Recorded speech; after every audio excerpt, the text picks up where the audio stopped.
Halo teman-teman semua, selamat datang di Alkidi Podcast.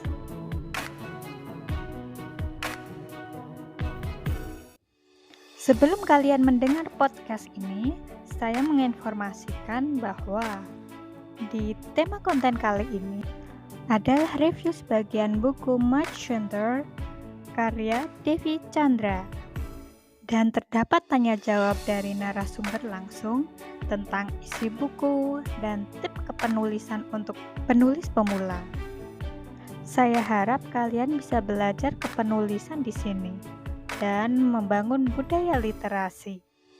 Semoga di podcast ini bisa menjawab pertanyaan-pertanyaan yang mengganjal seorang penulis pemula.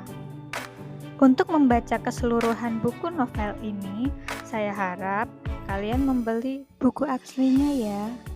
Untuk membeli buku aslinya, kalian bisa kepoin Instagram Solis Publisher atau membaca cerita di Wattpad @siciunidev.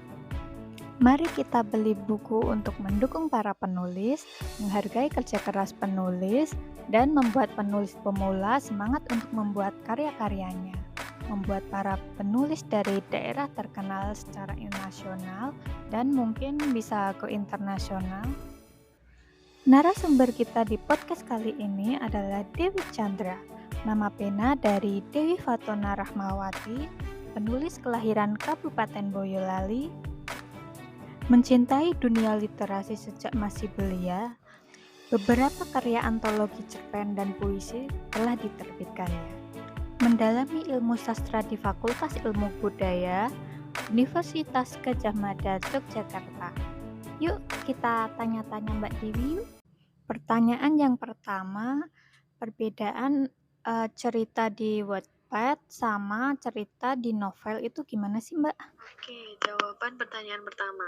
Perbedaan cerita di Wattpad sama yang ada di novel. Kalau yang di Wattpad, paling yang dipajang cuma beberapa part aja. Jadi kalau memang ada penerbit yang mau nerbitin, nanti pasti ada beberapa part tambahan, extra part atau extra chapter yang khusus ada di novelnya. Jadi orang-orang yang beli itu tuh nggak rugi gitu loh. Kan yang di Wattpad paling part-partnya digantung di ending, biasanya kayak gitu.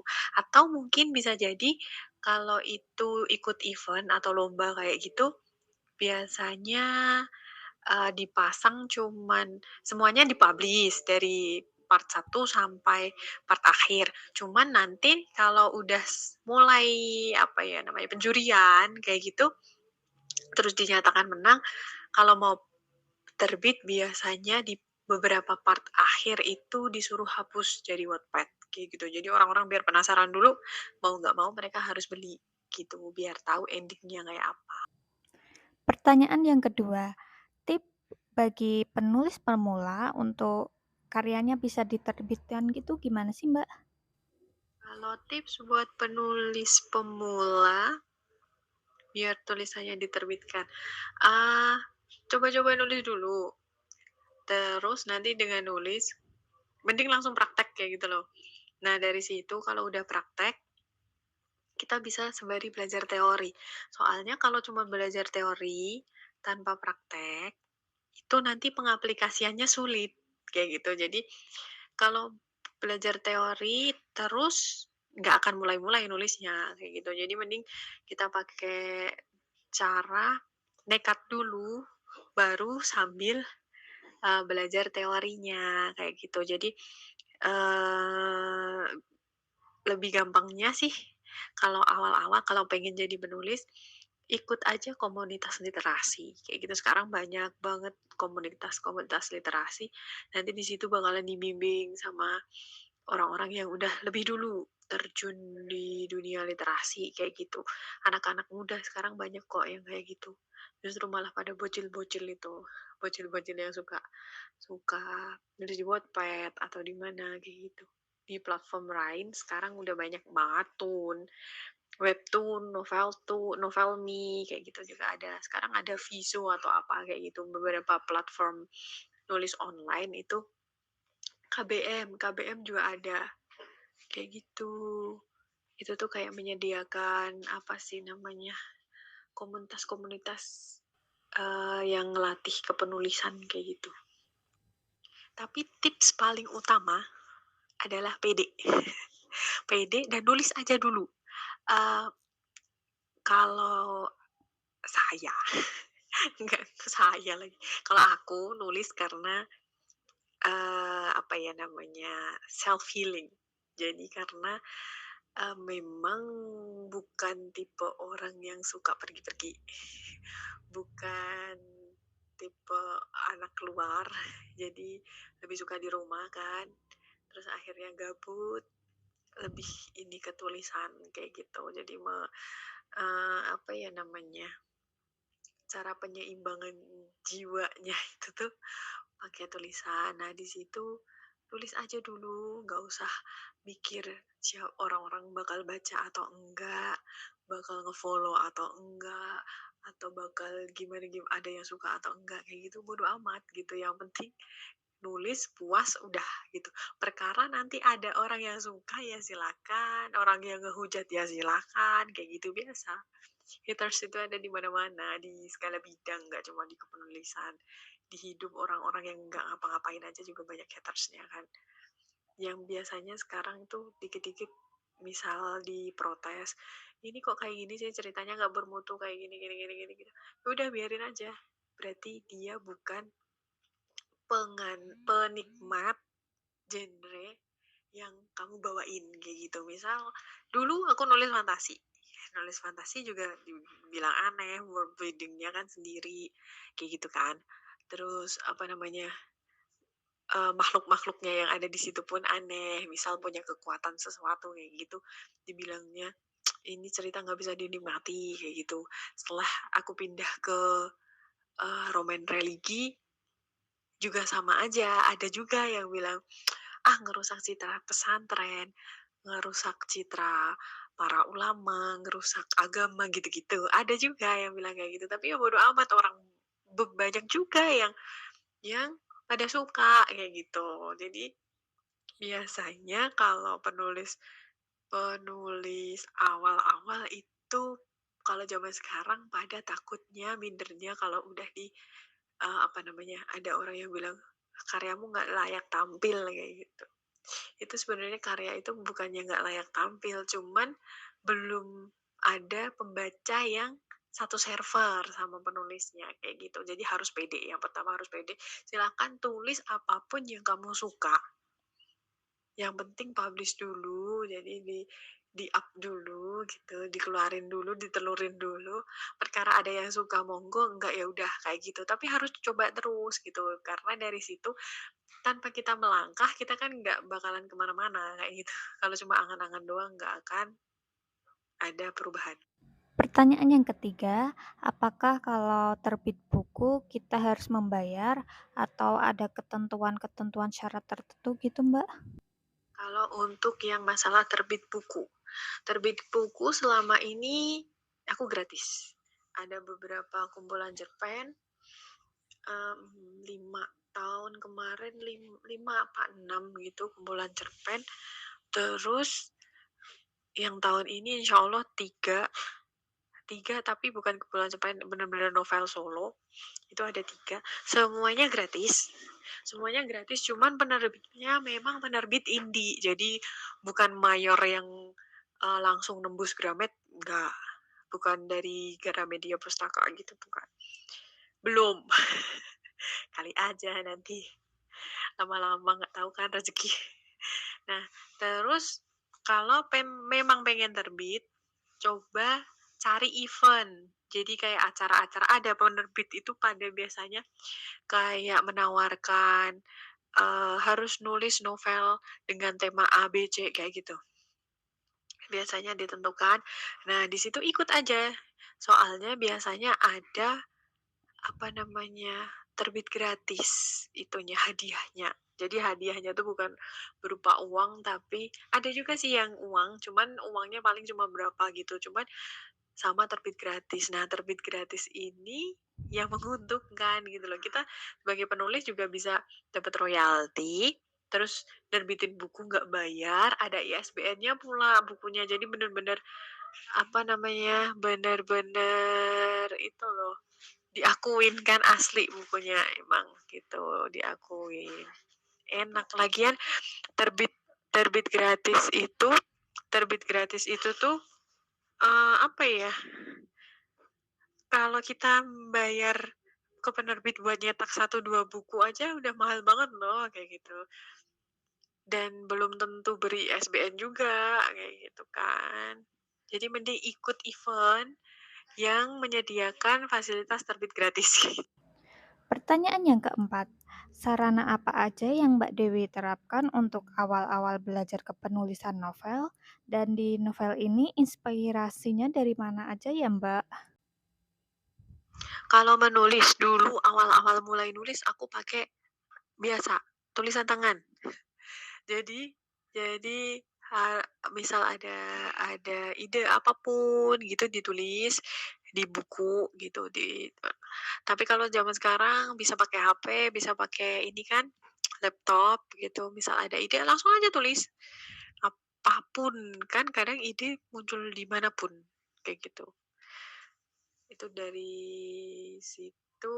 Kalau inspirasi dari mana, aku pun sampai sekarang juga bertanya-tanya, inspirasiku dari mana aku nggak ngerti. Karena memang semuanya mengalir begitu saja. Nggak ngerti. Bahkan dalam satu waktu bisa menghasilkan beberapa judul yang berbeda kayak gitu. Dan nggak tahu, mungkin saking gabutnya, mungkin. Mungkin karena saking gabutnya. Kalau zaman dulu kan sibuk, sibuk sekolah, sambil kuliah, sambil kerja, kayak gitu kan. Ngapa-ngapain. Kalau sekarang kan kerjaannya bisa disambi ini itu, kayak gitu loh. Jadi ada beberapa, nggak tahu otaknya yang biasanya berpikir keras, tiba-tiba jadi nggak mikir apa-apa kayak gitu. Jadi ya sudah, imajinasinya berkembang sendiri. Pertanyaan yang kelima, kalau di Wattpad itu setiap karya kita bisa dimonetisasi kayak YouTube kah? Dan di Wattpad ada batasan-batasan menulis tidak, Mbak? Dan karya-karya kita terlindungi tidak kalau masuk di Wattpad? Takutnya ada pembajakan hak cipta gitu, Mbak. Kalau untuk semua platform online yang nggak berbayar lah ya, itu rawan plagiat. Karena temenku pun banyak yang kena plagiat, plek banget, banyak banget kayak gitu. Uh, ya gitu deh. Kalau yang di Wattpad emang jarang jarang yang berbayar, yang bisa tembus untuk berbayar.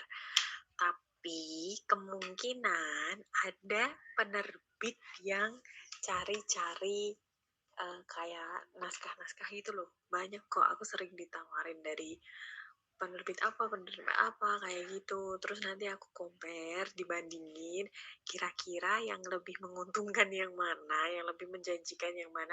Karena ada beberapa penerbit yang abal-abal juga kan gitu, yang ternyata naskahnya dibawa kabur kayak gitu, terus batal cetak gitu-gitulah intinya.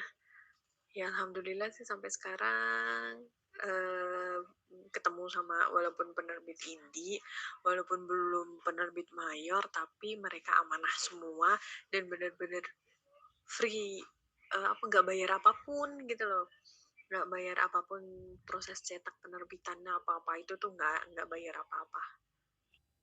Batasan menulis di Wattpad nggak ada sih, nggak ada kok. Paling misal menyisipkan gambar yang apa-apa gitu, kadang-kadang kan ada kan anak-anak yang pada gambar tembak-tembakan, gambar melukai, apa-apa kayak gitu, nanti ada warningnya. Tapi kalau untuk tulisan nggak ada sensor sama sekali kalau di Wattpad. Kalau di Noveltoon itu bisa kena apa sih, kayak sanksi atau apa kayak gitu. Itu ada kayaknya. Temenku kemarin ada yang kena gitu, kena ban gitu-gitu. Kayak yang di TikTok misalnya kayak gitu, mengandung unsur vulgar atau apa-apa gitu tuh ada.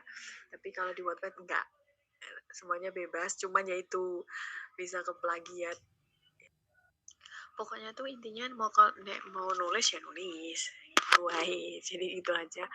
Nanti akan ada satu titik nyaman. Aku dulu sukanya fantasi karena uh, kan apa ya namanya, dunianya world readingnya itu suka-suka yang nulis, cuman ternyata susah menyampaikan maksud dari pikiran. Orang punya kekuatan A, B, C gitu kan susah menyampaikannya, jadi lebih gampang masuk yang romance, apa yang komedi, misalnya kehidupan sehari-hari yang bukan fantasi. Nah terus akhirnya dapet feel ke romance religi. Nah di sini baru banyak orang yang tiba-tiba datang, maksudnya tanpa apa ya, tanpa diminta, mereka tuh baca sendiri gitu loh, bahkan ngajak-ngajak teman. Terus followersku dulu pas pertengahan tahun, enggak sampai pertengahan tahun, apa ya, kayaknya Novemberan itu tuh masih sekitar 280. Sekarang udah 900-an, itu cuma gara-gara romance religi yang tak tulis itu. Jadi ternyata banyak juga orang yang suka gitu loh. Jadi kalau zaman sekarang kan banyaknya yang K-pop gitu, suka pada bikin fanfic. Nah aku tuh kan males, maksudnya udah banyak banget fanfic, terus akhirnya gitu-gitu. Terus pada akhirnya bapak bilang nulis itu yang sekiranya orang bisa metik ilmu dari situ, jadi nanti jadi jariah amalnya. Misal ada satu orang yang metik apa ya, yang metik ilmu dari kamu, dan nanti bakal masuknya maksudnya pahalanya transfer terus kayak gitu. Terus akhirnya aku nyoba pakai tabir cinta, ternyata tabir cinta bisa sampai menang yang di event itu. Terus insya Allah ini OTW terbit juga kan, udah ada di penerbit, terus siap cetak. Terus akhirnya setelah itu jadi keterusan buat nulis yang berbau-bau religi kayak gitu. Walaupun ada beberapa cerita yang cuma romance biasa, cuma buat selingan. Soalnya ada beberapa pembaca yang bilang, Mbak, kalau kamu nulisnya romance religi, aku non muslim, jadi aku nggak bisa ikut nikmatin itu gimana. Terus akhirnya aku juga nulis yang biasa, yang romance tok gitu, yang nggak terlalu menonjolkan agama gitu, jadi kan umum gitu. Jadi beberapa ada yang umum, tapi yang umum ya gitu-gitu aja, maksudnya pembacanya paling cuma 2.000 3.000, maksudnya naiknya nggak pesat. Cuman kalau yang romance religi bisa naiknya bisa cepet banget kayak gitu. Orang-orang pada suka dan lama-lama jadi hafal, oh ini karyanya si ini, nanti ada yang baru lagi gitu. Dan alhamdulillah banyak tiktokers yang datang sendiri menawarkan, malah izin sih, bukan menawarkan, izin, Mbak boleh nggak part ini tak jadiin kontenku ya gitu. Jadi mereka yang nawarin, makanya aku nggak bisa tiktokan, nggak bisa bikin konten tiktok di IG. Nggak bisa bikin konten-konten untuk apa sih, kayak author lain yang dia tuh promosi terus gitu. Aku kan nggak bisa, maksudnya terbatas waktu juga, mending buat nulis daripada buat bikin konten kan ya, aku kayak gitu. Terus akhirnya yang kontenin tuh orang-orang itu justru malah, dan mereka nggak dibayar nggak apa, mereka tuh merelakan diri gitu loh. Jadi misal ada yang di satu part itu yang menarik yang mana, atau yang ada ilmunya yang mana, ya itu udah dibikin konten, mereka yang nawarin, orang-orang datang sendiri gitu ya. Itu tapi ya perjuangan, maksudnya awalnya sama sekali ada beberapa naskah yang ya kamu tahu kan, ada beberapa naskahku sing dulu itu paling pembacanya dari part 1 sampai part akhir tuh cuma 200 orang gitu. Sekarang bisa sampai ribuan, ada yang belasan ribu kayak gitu kan. Ya itu mulainya dari situ. Nanti lama-lama kita punya pembaca sendiri yang suka sama gaya kita ceritanya kayak gitu. tanpa harus bayar, tanpa harus apa, tiba-tiba mereka datang sendiri ya. Pokoknya yang penting diteladani aja dan nggak usah berpikir apa sih ya, nanti dapat cuan dari ini atau enggak kayak gitu. Namanya rezeki orang yang nggak tahu. Aku pun juga nggak mikir bisa menang ini, bisa menang itu, bisa ditawarin penerbit, bisa di kayak gitu. Aku yo nggak bayar, yang penting aku nulis, aku seneng, aku lego kayak gitu loh. Jadi misal aku punya ide, kalau nggak dikeluarin kan kayaknya rasanya tuh kebayang-bayang toh gitu. Jadi mending tak keluarin aja, wes nulis sak senengku. Nah ada orang yang seneng ya udah silakan baca. Kalau enggak ya nggak usah dibaca gitu, gitu wae wes. Makasih ya Mbak Dewi atas ilmunya kepenulisan di novel, kepenulisan di Wattpad, dan ini sangat membantu untuk kita yang penulis pemula. Semoga di lain kesempatan bisa bikin konten kepenulisan lagi ya. Dan sukses selalu buat project-projectnya, novel-novelnya yang OTW terbit. Jangan lupa subscribe, like, komen, dan share ke teman-teman kalian. Bye-bye.